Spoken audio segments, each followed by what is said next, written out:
آپ کو بتائیں کہ افغانستان اور بھارت کے درمیان مضموم گٹھ بے نقاب ہوا ہے۔ پاکستان کے خلاف افغان طالبان کو دی گئی بھارتی ناقص ٹیکنالوجی ناکام ہو گئی ہے۔ تحقیقاتی رپورٹ نے طالبان کو دیے گئے ناقص ڈرونز کا پول کھول دیا ہے۔ بھارت کے پاکستان میں ڈرونز حملوں کے عزائم خاک میں مل گئے ہیں۔ سلمان اوان سے بات کریں گے۔ سلمان، کیا تفصیلات ہیں اس سے متعلق؟ بالکل، کچھ عرصے سے ہم دیکھ رہے تھے کہ افغانستان کی جانب سے یا طالبان رجیم کی جانب سے پاکستان میں خاص طور پر گزشتہ ماہ بھی ہم نے دیکھا، جولائی کے اندر بھی فگر دیکھا کہ خیبر پختونخوا اور بلوچستان میں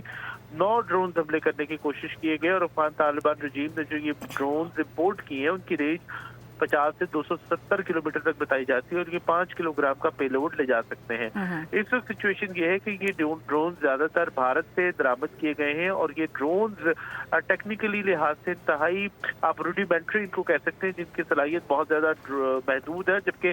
پاکستان کے پاس ان ڈرون سے نمٹنے کے لیے مضبوط دفاعی نظام اور سافٹ کل یا ہارڈ کل دونوں کی صلاحیت موجود ہے، جس کی مدد سے انہیں فضا میں ہی ناکارہ بنایا جا سکتا ہے۔ لیکن اس وقت سچویشن یہ ہے کہ یہ ڈرون جو پاکستان کے خلاف استعمال کرنے کے لیے افغانستان کو دیے گئے ہیں، پاکستان کو بڑی ایزیلی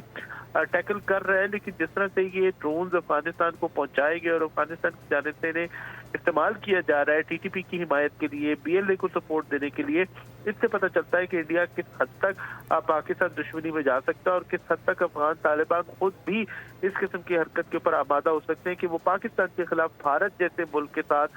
معاملات جو ہے وہ اپنے سیدھے کرتے ہوئے دکھائی دے رہے ہیں، اور پاکستان کے خلاف بھارت سے اسلحہ خرید رہے ہیں۔ تو ڈرونز تو اللہ کا شکر ہے کہ پاکستان کی جو آرم فورسز ہیں مکمل طور پر اسے نمٹنے کی صلاحیت رکھتی ہیں، لیکن جو پاکستان کے ماہرین ہیں، دفاعی ماہرین ہیں، ان کو کہنا ہے کہ یہ ٹیکنالوجی اور ڈرونز جو ہے دونوں انتہائی ناقص اور محدود صلاحیتوں کے حامل ہیں۔ بالکل سلمان، آپ صحیح کہہ رہے ہیں۔ ساتھ ہی